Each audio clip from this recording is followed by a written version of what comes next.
BRICS का, जो सबसे इम्पॉर्टेंट है एंड बुनियाद समझ जाता है। एंड ये जो है ब्रिक्स, इसको हम 2 लेक्चर्स में कवर करेंगे। इसका हाफ जो है आज हम कवर करेंगे, हाफ चैप्टर जो है, एंड आधा जो है वो नेक्स्ट क्लास में होगा। आज की क्लास में हम जी उसामा ऑन है। अच्छा, आज की क्लास में जो है इसके हम सबसे पहले जनरल डेफिनेशन देखेंगे कि टेक्निकल डेफिनेशन इसकी क्या है। फिर उसके बाद जो है हम मुख्तलिफ क्लासिफिकेशन, मुख्तलिफ टाइप्स की ब्रिक्स जो होती हैं, किस बुनियाद पे उनको मुख्तलिफ कैटेगरीज़ में डिवाइड किया जाता है, उन चीज़ों को डिस्कस करेंगे। एंड लास्ट में मैन्युफैक्चरिंग ब्रिक कैसे बनती है, ईंटें कैसे बनती हैं, इसका 1 बाय 1 स्टेज। ठीक है। अच्छा, जो स्टूडेंट्स DAE से आए हैं तो उनको ये चीज़ें काफ़ी माइंड उनका क्लियर होगा, और जो FEC से आए हैं तो उनके लिए ये चीज़ें नहीं होंगी। तो मैं कोशिश करूँगा कि जितना आसान हो सके, जितना इजी वर्ड्स हो सके, मैं उसको कवर करने की कोशिश करूँगा। ठीक है। अच्छा, जो क्वेश्चंस होंगे आप लोगों के, आप साथ एक पेपर के ऊपर नोट कर लें एंड या साथ चैट में लिख दें, तो हम लेक्चर के बाद जो है आखिर में या दरमियान में मैं आपको टाइम दे दूँगा, तो उसमें हम ये क्वेश्चंस, क्रॉस क्वेश्चंस जो हैं वो कर लेंगे। ठीक है, कवर कर लेंगे। अच्छा, तो डेफिनेशन की तरफ आ जाते हैं। तो डेफिनेशन के लिहाज से अगर हम देखें, जी ऑन है, रिकॉर्डिंग ऑन है।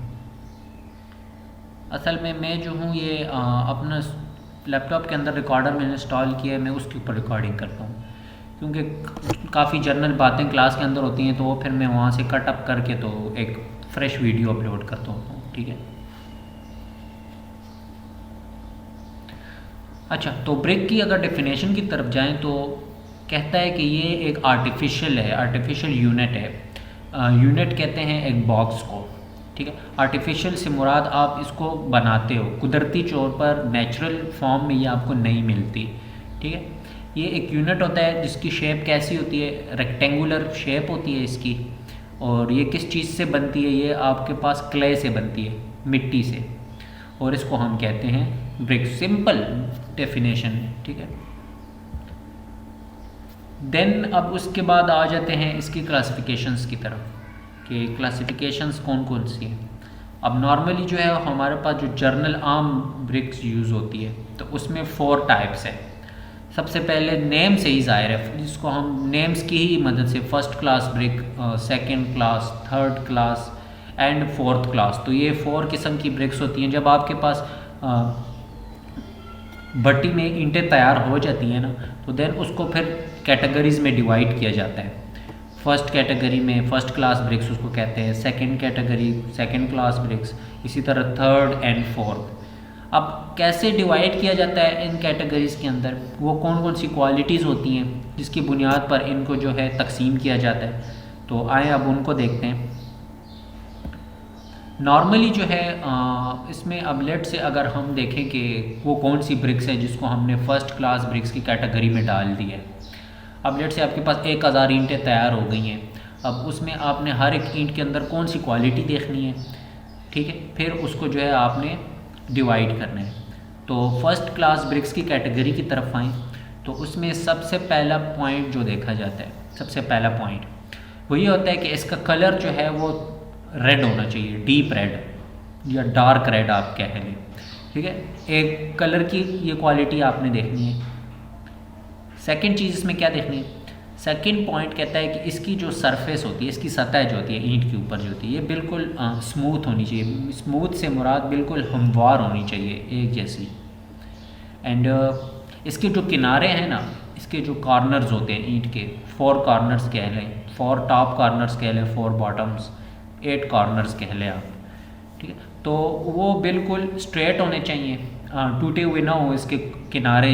आप आसान उर्दू में मैं अगर कहूँ तो इसके किनारे जो है आपके पास वो टूटे नहीं होने चाहिए। उसके अलावा जो ये जिस मिट्टी से या जिस क्ले से ये बनी है वो बिल्कुल प्योर हो, मतलब उसके अंदर किसी किस्म के कोई पत्थर वगैरह या स्टोन्स वगैरह शामिल ना हो, खालिस बिल्कुल आपके पास ये जो है होनी चाहिए क्ले। और जब उससे प्योर क्ले से जब आप बनाओगे ना, तो ईंट को देखते ही आपको पता चल जाएगा कि इसके अंदर कोई चीज़ मिक्स नहीं हुई। अगर इसके अंदर कोई किसी किस्म की मिक्सिंग हुई है, मींस कोई स्टोन्स वगैरह इसके अंदर मिक्स हुए हैं, तो आपको ईंट के सरफेस के ऊपर नज़र आएंगे, और ये ईंट के लिए बिल्कुल अच्छे नहीं होते। इससे उसकी जो ताकत है या स्ट्रेंथ है उसके ऊपर असर पड़ता है, इफ़ेक्ट पड़ता है। ठीक है। अच्छा, उसके बाद नेक्स्ट क्वालिटी क्या होनी चाहिए? नेक्स्ट इसकी ये क्वालिटी होनी चाहिए कि ये बिल्कुल यूनिफॉर्म हो, मींस इसकी सतह हमवार, जिस तरह सेकेंड पॉइंट में मैंने बात की थी। ठीक है। अच्छा, नेक्स्ट इसके अंदर क्या होना चाहिए कि जो ही आप एक ईंट को उठाएं और अपने नाखून से उसकी सतह को जब आप स्क्रैच करने की कोशिश करें, ठीक है, तो इसकी सतह के ऊपर उसका कोई असर ना आए, मींस इतनी इसकी सरफेस जो है वो स्मूथ और स्ट्रॉन्ग होनी चाहिए कि ये एक नाखून की मदद से जो है उसके ऊपर कोई इफ़ेक्ट ना आए। ठीक है। ये जस्ट टेस्ट करने के लिए जो है ये चेक पॉइंट्स बताए गए हैं। उसके अलावा नेक्स्ट बात इसके अंदर ये होनी चाहिए कि जो ही आप दो ईंटों को आपस में स्ट्राइक करो, मीन्स आपस में मारो, तो उससे ऐसी आवाज़ निकलनी चाहिए जैसे एक रिंग की होती है। ठीक है, रिंगिंग साउंड, या मेटेलिक कहते हैं कि किसी मेटल की चीज़ को जो ही आप मारते हो तो एक साउंड आपके पास प्रोड्यूस होता है। या अक्सर आपकी अंगूठी, हाथ में जब अंगूठी पहनते हो तो वो कहीं फ़र्श पे गिर जाती है, तो जो आवाज़ आपको सुनाई देती है इसको हम रिंगिंग साउंड कहते हैं। तो जो ही आप दो ईंटों को आपस में स्ट्राइक करो तो ये रिंगिंग साउंड प्रोड्यूस करे। ठीक है, ये सब क्वालिटीज़ होनी चाहिए। अच्छा, ये क्वालिटीज़ जो मैंने आपको बताई हैं, इनमें किन चीज़ों के ऊपर फोकस था? अगर हम देखें पॉइंट, एक तो ये था कि इसकी फ़िज़िकल कंडीशन के ऊपर फोकस था, जो कि बाहर से कैसे दिखती है, इसका कलर क्या होना चाहिए। ठीक है, जस्ट नेकेड आई से, मीन्स इंसानी आँख से आप इसको देखकर ये चीज़ें जो हैं इसमें मालूम कर सकते हो, फाइंड आउट कर सकते हो। ठीक है, ये वो क्वालिटीज़ थी। अब इसके सेकंड पार्ट की तरफ जाते हैं। अब यहाँ पर जो क्वालिटीज़ हमने इसके अंदर देखनी है, तो इसके लिए हमने बाकायदा लैब के अंदर टेस्ट परफॉर्म करना होगा। वो कैसे? अब ये पॉइंट यहाँ पर कहते हैं कि इसकी वाटर एब्जॉर्प्शन जो है, वाटर एब्जॉर्प्शन कहते हैं कि एक पानी कितना जज़ब करती है। फॉर एग्ज़ाम्पल आप इसको पानी के बकेट के अंदर या ड्रम के अंदर रखो तो ये कितना पानी पी लेगी, कितना जज़ब करेगी, इसको हम कहते हैं वाटर एब्जॉर्प्शन। तो कहता है कि इसकी वाटर एब्जॉर्प्शन जो है वो 20% से कम होनी चाहिए। 20% क्या है? 20% ऑफ इट्स वेट। इसका एक ईंट का जितना वज़न है ना, अब इसको कैसे फाइंड करना है कि ये 20% है? सबसे पहले आप एक सिंपल ईंट उठा लें और उसका वज़न कर लें। ब्लेड से उसका वज़न आता है आपके पास 3 kg आता है, 3 किलो आता है, 4 kg आता है। ठीक है, फिर उसके बाद उसी ईंट को पानी के अंदर रख दें 24 घंटे के लिए। 24 घंटे के लिए रख दिए, अब निकाल के वापस उसका वज़न कर लें। जो ही आप उसका वज़न करेंगे वो पहले वाले वज़न से ज़्यादा होगा, डेफिनेटली ज़्यादा होगा, क्योंकि उसने पानी एब्जॉर्ब किया हुआ है, तो पानी का भी कुछ ना कुछ वेट तो होता है। अब आपने ये देखना है कि इसका पहले जो वज़न था जब ये खुश्क थी, लेट से वो 3 kg थी। जब मैंने इसको पानी के अंदर 24 घंटे के लिए रख दी और निकाल के दोबारा जब इसका मैंने वज़न किया तो वो 3 kg से ज़्यादा हो गया। अब वो कितना ज़्यादा हुआ है उसको आपने परसेंटेज में निकालना है। ठीक है, अगर वो परसेंटेज आपकी 20% से कम आई पहले वाले वज़न के मुकाबले में, तो ये आपकी ब्रेक फ़र्स्ट क्लास है। अगर ये 20% से ज़्यादा आई तो फिर ये फ़र्स्ट क्लास ब्रेक नहीं होगी, इसको फिर हम नेक्स्ट कैटेगरी की तरफ लेके जाएंगे। ठीक है, is that point clear? Point clear है?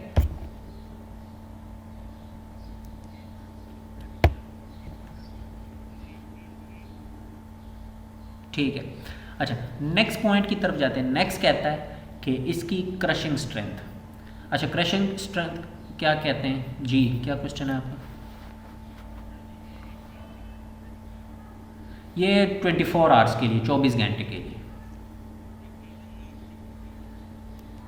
ऑन है डियर, रिकॉर्डिंग ऑन है। ठीक है, आप टेंशन नहीं लें। अच्छा, ये 24 आवर्स के लिए। ठीक है, आप स्लाइड के ऊपर देख सकते हो, पॉइंट्स में ये लिखा भी हुआ है। अच्छा, सेकंड क्या चीज़ है? सेकंड बात करता है कि इसकी क्रशिंग स्ट्रेंथ। क्रशिंग स्ट्रेंथ कहते हैं कि आप एक ईंट के ऊपर वज़न डालो और वो कितना वज़न बर्दाश्त कर सकेगी। ठीक है, कोई उसकी लिमिट तो होती है ना जिसके बाद वो ईंट टूट जाती है। या हर एक चीज़ की हर एक आप लेट से ईंट के अलावा भी चीज़ें देख ले तो हर एक चीज़ की अपनी एक लिमिट होती है, ठीक है। अब यहाँ पर इसकी कितनी लिमिट होनी चाहिए, तो उसके लिए यहाँ पर लिखा हुआ है कि 10 न्यूटन पर मीटर स्क्वायर। कि फॉर एग्ज़ाम्पल आपने एक ईंट के ऊपर जो है 10 न्यूटन लोड डाला है एंड 10 न्यूटन लोड उसने बर्दाश्त कर लिए, ठीक है। तो ये आपके पास फर्स्ट क्लास ब्रिक है। अब इसने 10 न्यूटन लोड जो है वो बर्दाश्त नहीं किया, ठीक है, और ब्रेक हो गई, मीन टूट गई, तो ये आपके पास फर्स्ट क्लास ब्रिक्स में नहीं आता। अच्छा, ये टेस्ट कहाँ पर होता है? इस टेस्ट के लिए जो है आपके पास एक मशीन है, उसको हम कंप्रेशन मशीन कहते हैं। ये आपकी यूनिवर्सिटी की लैब में मौजूद है। इंशाल्लाह जब आपकी लैब्स होंगी तो उसमें आपको बाकायदा बताया जाएगा।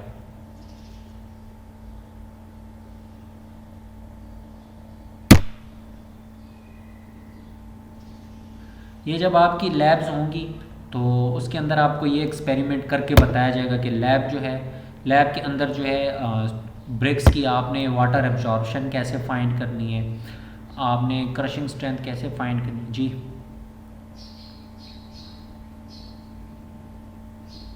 ठीक है, मैं रिपीट कर देता हूँ, ठीक है।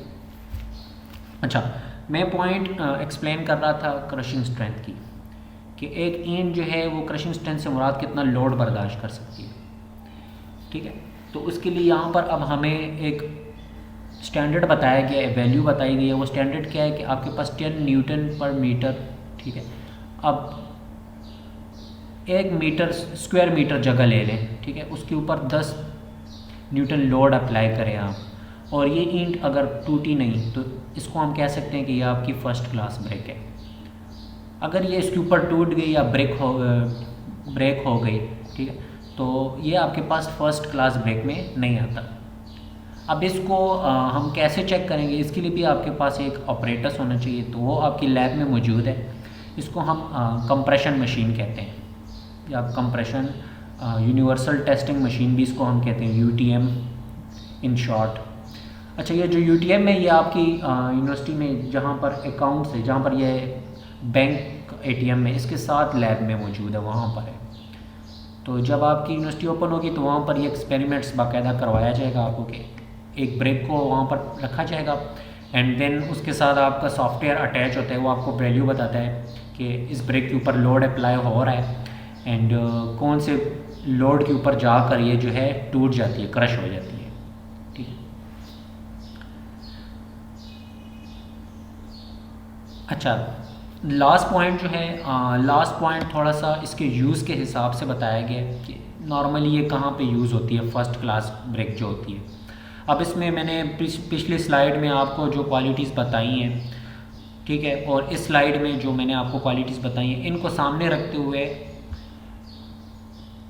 अब लैब में इनको सामने रखते हुए अब हम ब्रेक को कहाँ पे यूज़ करें, ठीक है, इस किस्म की फ़र्स्ट क्लास ब्रेक को, ठीक है। तो अब नॉर्मली इसको हम यूज़ करते हैं पॉइंटिंग या एक्सपोज्ड फेस वर्क के लिए। एक्सपोज्ड फेस का मतलब जो बाहर की दीवारें होती हैं, जो बाहर से नज़र आती हैं।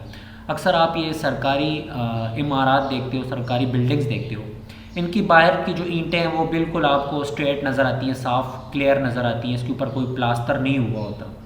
तो वो क्या होता है, वो बेसिकली आपकी फ़र्स्ट क्लास ब्रेक होती है। उसके किनारे भी बिल्कुल आपके पास स्ट्रेट होते हैं, एजेस उसके टूटे हुए नहीं होते, उसकी सरफेस भी स्मूथ होती है, बिल्कुल नीट एंड क्लीन ब्रेक होती है।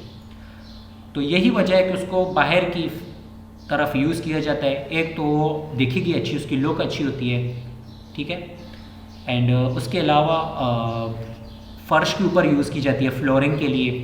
ये जितने अगर आप पुराने घर देखें तो इनके जो टॉप स्टोरी होती है, छत होता है, तो वहाँ पर इनको यूज़ किया जाता है, क्योंकि ये एक आपके पास टेम्परेचर कंट्रोल भी देती है।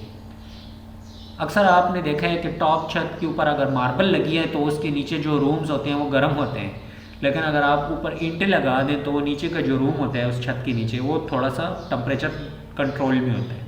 तो यही वजह होता है कि आपके पास ये जो ब्रिक्स हैं ये टेम्परेचर भी एब्जॉर्ब करती हैं, कंट्रोल करती हैं, ठीक है। एंड ये इसके इम्पॉर्टेंट यूजेस हैं जो फर्स्ट क्लास ब्रिक होती है। ठीक है, हमने इसमें 3 चीज़ें डिस्कस की हैं। पहले जो थी कि इसको हमने कैसे आइडेंटिफाई करना है, देखने आप जब देखते हो फिज़िकली इसको कलर के हिसाब से, इसकी शेप के हिसाब से। फिर उसके बाद 2 चीज़ें हमने और देखी हैं कि इसके अंदर आपने क्या देखना है, मेन चीज़ वाटर एब्जॉर्प्शन देखनी है और क्रशिंग स्ट्रेंथ देखनी है। एंड उसके बाद जो है फिर इसका यूज़ है। अच्छा, नॉर्मली क्या किया जाता है, नॉर्मली ऐसे किया जाता है कि लेट से एक क्ले ले ली, मिट्टी ले ली और उससे आपने 1000 ईंटें तैयार कर ली या 800 ईंटें तैयार कर ली। अब वो 1000 या 800 हैं वो एक ही किस्म की मिट्टी से तैयार हुई हैं एंड एक ही तरीक़ाकार से गुज़र कर वो तैयार हुई हैं। तो उसमें से जस्ट 1 या 2 सैंपल ले लिए जाते हैं एंड उन सैंपल्स को फिर इसी बुनियाद पर टेस्ट किया जाता है। तो जो रिज़ल्ट्स आते हैं फिर वो आपके पास कंप्लीट जो उसको हम बैच कहते हैं। ठीक है, बैच 800 ईंटों का हो गया या 1000 ईंटों का बैच हो गया। फिर उसको ये बता दिया जाता है कि ये फ़र्स्ट क्लास है या सेकंड क्लास है, उस हिसाब से जो है फिर इसकी प्राइस सेट की जाती है। ठीक है, तो ये था फर्स्ट क्लास ब्रिक्स के हवाले से।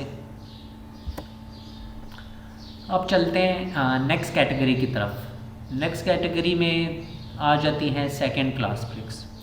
अच्छा, अब यहाँ पर देखें जो सेकंड क्लास ब्रिक्स होती है ना, पहले पॉइंट में देखें तो ये कह रहा है कि इसके अंदर स्मॉल क्रैक्स होते हैं, छोटे छोटे क्रैक्स होते हैं इसके अंदर। ठीक है, जबकि फर्स्ट क्लास में था कि इसकी सरफेस स्मूथ होनी चाहिए, बिल्कुल साफ़ होनी चाहिए, लेकिन यहाँ पर क्या कह रहा है कि ये थोड़े से क्रैक्स होते हैं। अगर आपने ईंट उठा के देखी उसमें थोड़े से क्रैक्स हैं तो समझे कि ये सेकंड क्लास है। अगर नहीं है, बिल्कुल क्लियर है, तो ये फर्स्ट है। अच्छा, नेक्स्ट पॉइंट क्या कह रहा है कि इसकी वाटर एब्जॉर्प्शन। अब वाटर एब्जॉर्प्शन मैंने आपको एक्सप्लेन किया कि ये क्या चीज़ है। कहता है कि अगर वो 22% से कम होती है तो फिर उसको हम सेकंड क्लास कहते हैं। फर्स्ट क्लास के केस में क्या था, वहाँ पर ये 20% थी ये लिमिट, लेकिन यहाँ पर क्या है 22% है। यहाँ पर इसने पानी थोड़ा सा ज़्यादा एब्जॉर्ब किया। अच्छा, मतलब क्या है, कोई मुझे बता सकता है कि ये हम क्यों चेक कर रहे हैं, पानी कितना एब्जॉर्ब किया है, कम? कोई आइडिया है एनीवन? कोई बता सकता है?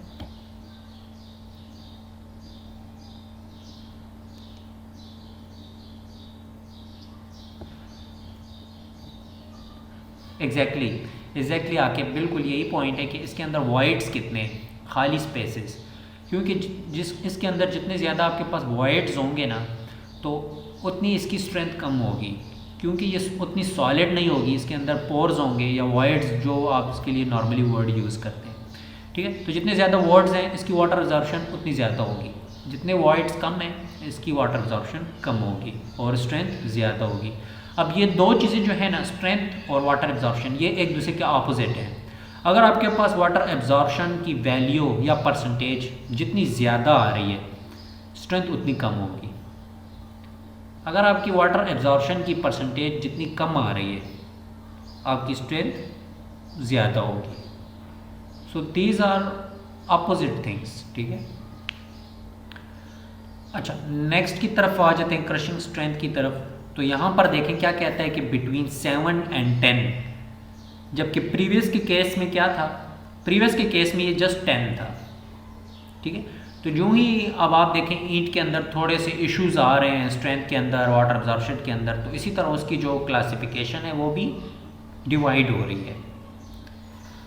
अच्छा, अब ये यूज्ड किस लिए होती है, तो अब यहाँ पर लिखा हुआ है कि ये ऑलमोस्ट ऑल पर्पस के लिए यूज़ होती है।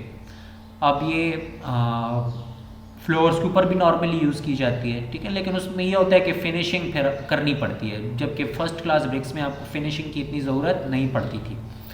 आप वॉल्स के अंदर कर सकते हैं इसका यूज़, फाउंडेशन के अंदर कर सकते हैं, मीन्स हर पर्पस के लिए आपकी यूज़ होती है।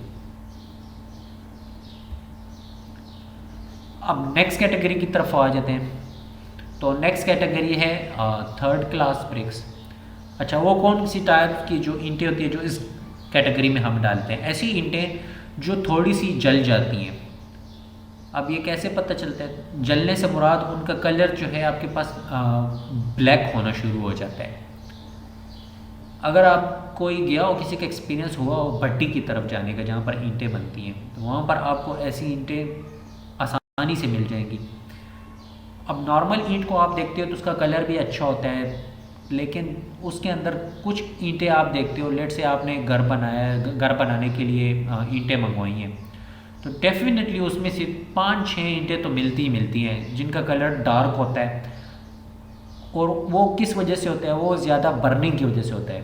बर्निंग, जब हम ईंट बनाने के दौरान इसको भट्टी के अंदर रखते हैं ना, तो ये ईंटें जो हैं इनको ज़्यादा टम्परेचर मिल गया होता है, या ये ज़्यादा टम्परेचर पर पड़ी रह जाती हैं, तो इस वजह से ये थोड़ी सी जल जाती है, इनका कलर जो है थोड़ा सा डार्क हो जाता है, ब्लैक टाइप का। अच्छा, इसके अलावा नेक्स्ट चीज़ ये है कि इनका साउंड जो है, जब आप इनको स्ट्राइक करते हो आपस में, तो इसका साउंड थोड़ा सा डल महसूस होता है, मीन्स थोड़ा सा हैवी महसूस होता है। जबकि इससे प्रीवियस में हमने फर्स्ट क्लास में देखा है, सेकंड में इसलिए मेंशन नहीं था क्योंकि सेकंड एंड फर्स्ट क्लास का जो साउंड है वो ऑलमोस्ट सिमिलर होता है, सेम होता है। रिंगिंग साउंड जिस तरह मैंने आपको बताया, एक रिंग का जिस तरह साउंड होता है। लेकिन थर्ड में जो है, यहाँ पर देखें तो यहाँ पे सिचुएशन डिफरेंट है। यहाँ पे उसकी आवाज़ थोड़ी सी भारी है क्योंकि वो ज़्यादा जल चुकी है आपके पास। अब वाटर एब्जॉर्शन की बात करें तो वाटर एब्जॉर्शन में अब यहाँ पे जो है वो परसेंटेज 24 पे चली गई है, ठीक है। 24% से लेस देन, प्रीवियस में क्या था 20, 22, अब 24, आहिस्ता आहिस्ता ये बढ़ रही है क्योंकि हमारे पास जो ईंट है उसकी क्वालिटी गिर रही है। एंड इसका यूज़ कहाँ पे होता है? तो इसका यूज़ जो है वो टेम्पररी स्ट्रक्चर्स कहते हैं कि जो आर्जी तौर पे आप बनाते हो। अब मिसाल के तौर पे एक जगह पे कंस्ट्रक्शन हो रही है तो उसकी बाउंड्री वाल जो है आपने सिर्फ सेफ्टी के लिए बनानी है, तो वहाँ पर ये यूज़ कर लें ईंट, क्योंकि फिर इसको आपने रिमूव करना है। या कहीं पे आपने इसका फोल्डिंग के दौरान, या शटरिंग जिसको कहते हैं, उसके लिए कोई आर्जी दीवार चाहिए तो वहाँ पर ये इस्तेमाल कर सकते हैं। या अक्सर घरों की छतों के ऊपर जो वॉल्स होती हैं कि फॉर एग्ज़ाम्पल वो हमने आर्जी तौर पे बनानी है, कल को हम वहाँ पर ऊपर नई स्टोरी बनाना चाहें तो वो ये वॉल्स हम वापस ईंटें निकाल लेंगे, तोड़ देंगे। तो ये क्या होता है, टेम्पररी आर्जी जो स्ट्रक्चर्स होते हैं उनके अंदर ये यूज़ कर सकते हैं। अब टेम्पररी के अलावा क्यों नहीं यूज़ कर सकते? वो इसीलिए यूज़ नहीं कर सकते क्योंकि इसकी जो स्ट्रेंथ है वो कम है, ये वाटर ज़्यादा एब्जॉर्ब करता है, तो इससे उस स्ट्रक्चर के ऊपर ज़्यादा असर पड़ेगा, उसकी सेफ्टी के ऊपर असर पड़ेगा। वो आपके पास बहुत जल्दी फेल होने की तरफ जाएगा, उसके अंदर जल्दी क्रैक्स आ जाएंगे क्योंकि जब उसके ऊपर लोड आएगा, ठीक है। तो ये सब इश्यूज़ होते हैं जिसकी वजह से यहाँ पे कहा गया है कि आपने इसको जस्ट टेम्परेरी यूज़ करना है। अच्छा, नेक्स्ट और जो कि लास्ट कैटेगरी भी है ब्रिक्स के अंदर, फोर्थ, अब ऐसी ईंटें जो बिल्कुल मुकम्मल जल गई होती हैं, बिल्कुल वो ब्लैक कलर उनका होता है, एंड अक्सर उनके साइड्स के ऊपर ब्लैक किस्म का मटेरियल भी निकला होता है, ठीक है, जो कि सिलिका जिसको हम कहते हैं। बिल्कुल वो आप क्या कह सकते हैं, स्ट्रेंथ उसकी बिल्कुल ख़त्म हुई होती है, एंड उसकी शेप भी बिल्कुल वैसी नहीं रहती जिस तरह ईंट की नॉर्मली आपके पास शेप होती है। और इस किस्म की ईंटों के लिए एक और वर्ड भी यूज़ किया जाता है, इसको हम ब्रिक ब्लास्ट भी कहते हैं। इस किस्म की ईंटें जो है ना वो फिलिंग के लिए यूज़ की जाती हैं। फिलिंग से मुराद भराई, जिसको हम उर्दू में वर्ड कहते हैं। अब फॉर एग्ज़ाम्पल फाउंडेशन बन रही है तो फाउंडेशन में हम कंक्रीट जब डाल लेते हैं तो उसके साथ इसको भी यूज़ कर लेते हैं। या रोड के अंदर जब रोड के लेवल को सेट करना होता है, ठीक है, तो वहाँ पर इसको यूज़ कर दिया जाता है क्रश के साथ, या जिसके लिए मैंने वर्ड यूज़ किया था एग्रीगेट, उसके साथ इसको हम यूज़ कर देते हैं। मींस स्ट्रेंथ ये आपको नहीं देती, जस्ट आप किसी भी फाउंडेशन का, रोड का लेवल इंक्रीज़ करने के लिए जो है इसको यूज़ किया जाता है। नॉर्मली फिलिंग पर्पस के लिए इसको यूज़ किया जाता है। बिल्कुल लास्ट क्वालिटी बिल्कुल ये फिनिश हुई होती है, इसको ब्रिक कहा भी नहीं जाता, सिंपली इसको ब्लास्ट कहते हैं, ब्रिक ब्लास्ट, ठीक है। तो ये था क्लासिफिकेशंस कि किस तरह क्वालिटीज़ को जज किया जाता है लैब्स के अंदर एंड सर्वे के ज़रिए। अब आ जाते हैं नेक्स्ट टॉपिक की तरफ। अच्छा, प्रीवियस में कोई क्वेश्चन तो नहीं था आपका? प्रीवियसली क्लियर है?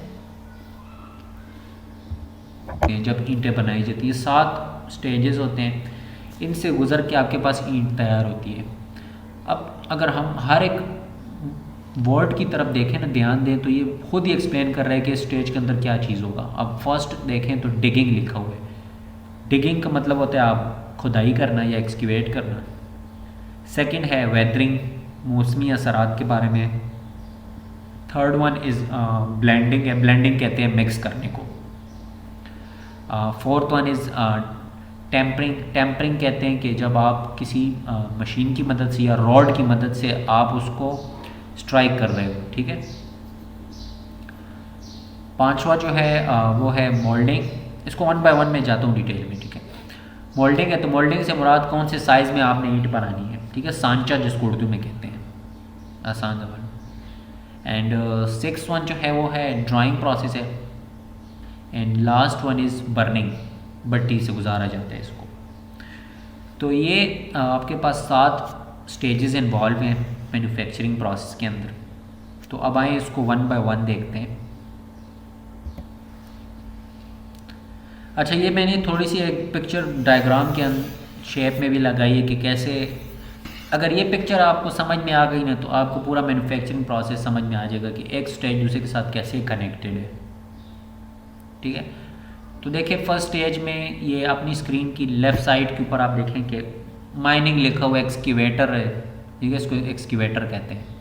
ये जो है यहाँ से क्ले जो है वो उठा के स्टोरेज की तरफ ले जा रहा है। स्टोरेज में इसका साइज़ देखा जाता है कि इसके अंदर कोई, जिस तरह मैंने फर्स्ट क्लास ब्रिक के अंदर बात की थी कि इसके अंदर कोई स्टोन्स तो नहीं है, ठीक है। यहाँ पे फिर देखा जाता है इसके अंदर कोई स्टोन्स वगैरह तो नहीं है, मतलब प्योर क्ले है आपके पास, स्क्रीनिंग जिसको हम कहते हैं।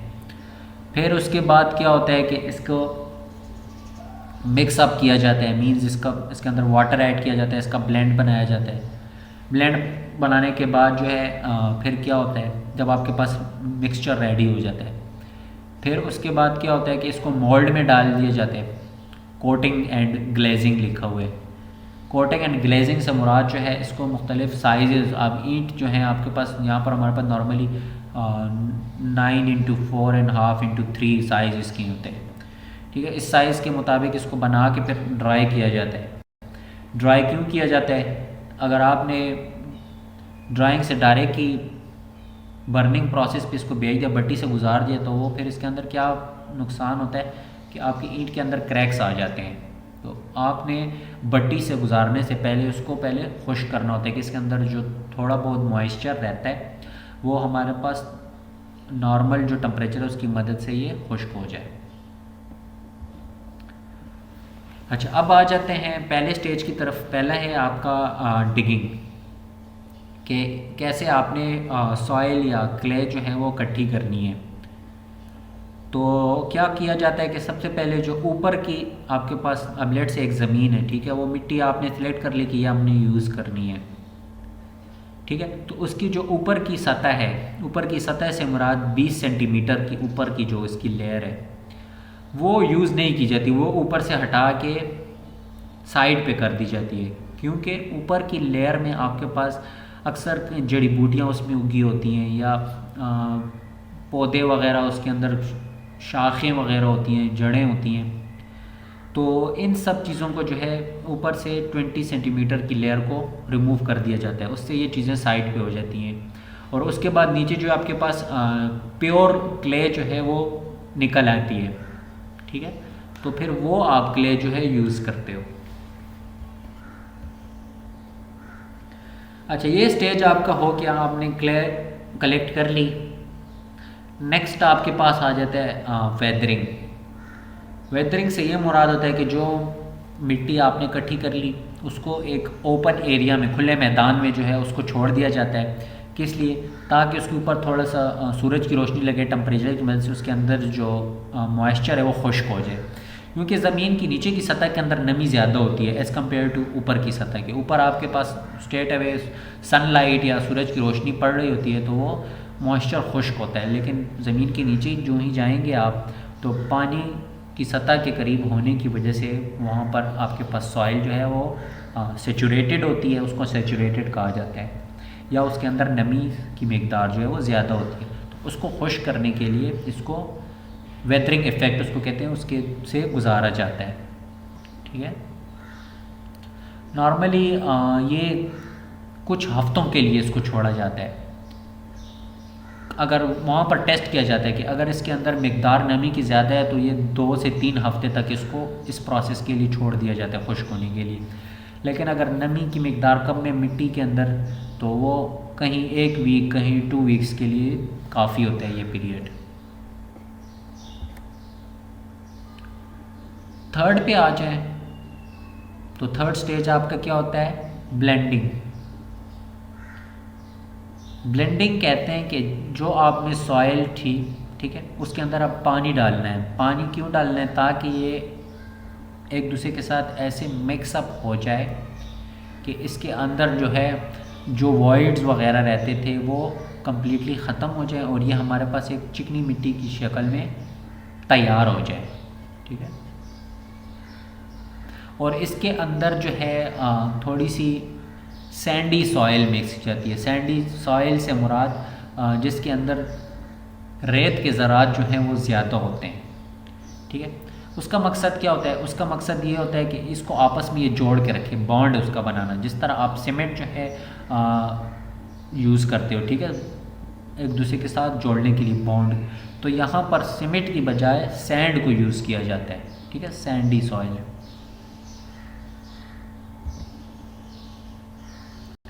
नेक्स्ट स्टेज की तरफ आ जाए तो नेक्स्ट स्टेज जो है वो आपका है टेम्परिंग।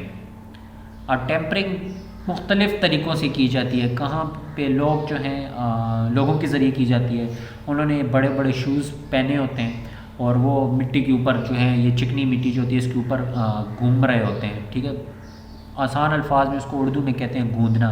जिस तरह आप घरों में देखते हो ना, आटा जो है या तंदूर के ऊपर आप अक्सर देखते हो जो आटा गूंद रहे होते हैं, ठीक है, पानी मिक्स करने के बाद उसको मिक्स कर रहे हैं। सिमिलरली वही कॉन्सेप्ट यहाँ पर भी यूज़ किया जाता है। ठीक है, कहीं पे आम लोग कर रहे होते हैं, कहीं पे जो है मींस गाय के ज़रिए करवाया जाता है, भैंसों के ज़रिए, कैटल जिसको हम कहते हैं, उनके ज़रिए भी करवाया जाता है, उनको घुमाया जाता है। ठीक है, डिफरेंट टेक्निक्स है, डिफरेंट एरियाज़ के हिसाब से जो है वो इसको यूज़ किया जाता है। क्यों किया जाता है, ताकि ये हमारे पास एक प्लास्टिक मटेरियल बन जाए। प्लास्टिक से मुराद चिकनी मिट्टी जिसको हम कहते हैं। कि जो ही आप उसमें से एक सैंपल उठाओ तो उस आपको ख़ुद फील होगा उसकी कंडीशन डिफरेंट होगी। अच्छा, जो ही ये प्रोसेस हो जाता है, ठीक है, तो उसके बाद इसको क्या कर दिया जाता है, इसको 36 आवर्स के लिए छोड़ दिया जाता है ताकि ये जो है अपनी जगह पकड़ ले, मींस अपनी एक कंडीशन में सेटल हो जाए, एक हालत में सेटलिंग इसकी हो जाए। और इसमें जो लेयर्स बनाई जाती हैं वो 30-30 सेंटीमीटर की एक एक लेयर बना के इसको छोड़ा जाता है। आपने इसको मिक्स कर लिया तो एक नहीं होता कि एक ही जगह पे इसको इकट्ठा कर दिया, इसको एक लेयर की शक्ल में फैला दिया जाता है और उस लेयर की जो डेप्थ होती है वो 30 सेंटीमीटर होती है। एंड इसको फिर 3 दिन के लिए, नॉर्मली 36 आवर्स बनते हैं, इसको छोड़ दिया जाता है ताकि ये एक काफ़ी नरम हो जाए। ठीक है, सेटलिंग इसके अंदर आ जाए। जब ये स्टेज हो जाता है इसके बाद इसको एक मिल के अंदर डाला जाता है। अब ये मैं नेक्स्ट स्लाइड में बताता हूँ। हाँ, ये आप स्लाइड देख लें, आप ये जो पिक्चर आपको नज़र आ रही है इसको कहते हैं पग मिल। ठीक है, इसके अंदर जो है कैनवेस कनेक्ट होते हैं। ये साइड पे जो है आप देख सकते हो वर्टिकल, तो ये आपके पास बेसिकली क्या है, इसको हम कैनवेस कहते हैं। ठीक है, वर्टिकल शाफ्ट्स जितने भी हैं, ब्लेड जिसको आसानी से आप आसान अल्फाज में ब्लेड कह लो।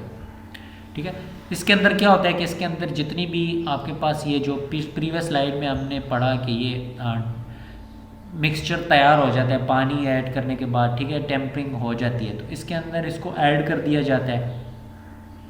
एंड इसके अंदर ऐड करने का पर्पस क्या होता है कि ये इसके अंदर ये जो ब्लेड्स लगे हुए हैं आप देख सकते हो, वर्टिकल ब्लेड्स जो हैं, सॉरी हॉरिजेंटल ब्लेड्स जो हैं, ठीक है, इनको घुमाया जाता है, रोटेट किया जाता है। इसकी आसान अल्फाज में एग्जांपल ले लो, जिस तरह आप जूसर होता है आपके पास। ठीक है, मैं बहुत सादा एग्जांपल्स दे रहा हूँ ताकि आप समझ में आ जाए। ठीक है, जिस तरह आपके पास जूसर होता है, जूसर के बॉटम पे ब्लेड्स लगे होते हैं और ऊपर आप जो है फ्रूट वगैरह डाल के जो ही उसको ऑन करते हैं तो वो उसको सब मिक्सिंग कर देते हैं ब्लेड्स के थ्रू। सेम वही कॉन्सेप्ट यहाँ पर है, लेकिन ब्लेड्स यहाँ पे बॉटम में नहीं होते, सेंटर पे इसमें ऐड हुए होते हैं। और उसी तरह इसके अंदर जो है मिक्सचर को जो है ब्लेड्स के ज़रिए घुमाया जाता है ताकि ये इसकी मिक्सिंग प्रॉपरली हो जाए।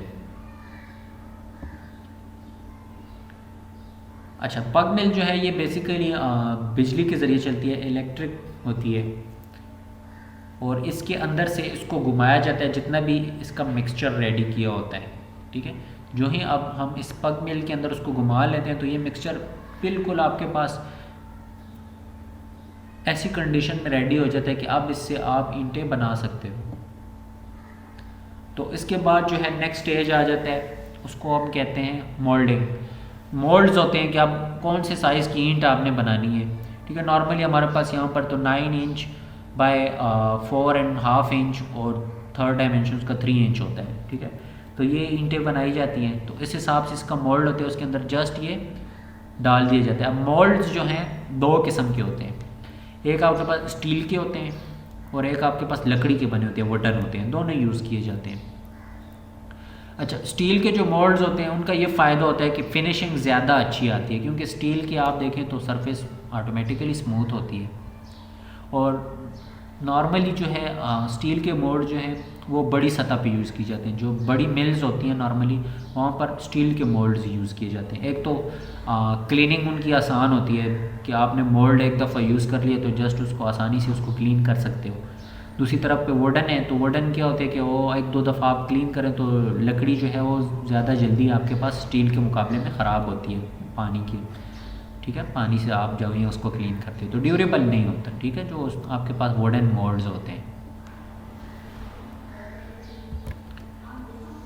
अच्छा, नेक्स्ट स्टेज जब आ जाता है तो नेक्स्ट स्टेज जो है जो ही मोल्ड्स के ज़रिए आप ईंटें बना लेते हो तो इसको फिर आप खुश्क होने के लिए छोड़ देते हो।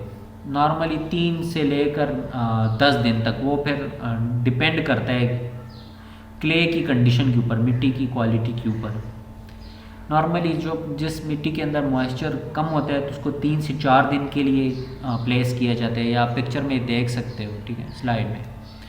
और जिसमें थोड़ा सा ज़्यादा होता है मॉइस्चर तो वो 8 to 9 या अप टू 10 डेज़ तक जा सकता है। अच्छा, इसका फ़ायदा क्या होता है? इसका फ़ायदा ये होता है कि अगर आपने इसको ड्राई नहीं किया और डायरेक्ट भट्टी में डाल दिया तो वो भट्टी का टेम्परेचर जो होता है अचानक से पड़ने से इसके अंदर क्रैक्स आ सकते हैं। तो क्रैक्स से बचने के लिए जो है इसको एक नया प्रोसेस जो है जिसको हम ड्राइंग कहते हैं उससे गुजारा जाता है, ताकि सूरज की रोशनी की वजह से कुछ मॉइस्चर इसका जो है नमी ऊपर की सतह की खुश्क हो जाए और जो अंदर की रह जाती है तो वो भट्टी के ज़रिए भी हो सकता है। और लास्ट जो है बर्निंग प्रोसेस है, तो इसके अंदर भट्टी से इसको गुजारा जाता है ईंटों को। एंड ये आप एक पिक्चर में भट्टी देख सकते हो। ठीक है, और नॉर्मली इसका टेम्परेचर जो है वो 1000 सेंटीग्रेड होता है। नॉर्मली 1000 कहीं पे होता है, कहीं पे 1100 होता है, रेंज होती है 1000 से 1100 के दरमियान ये होता है centigrade.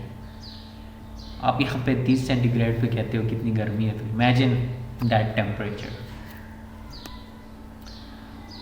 So this was all about your today's lecture.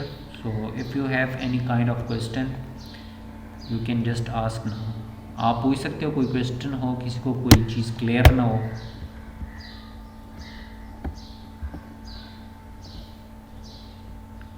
मेरी आवाज़ ऐसी है, नींद आती है लड़कों को यार, पता नहीं क्यों।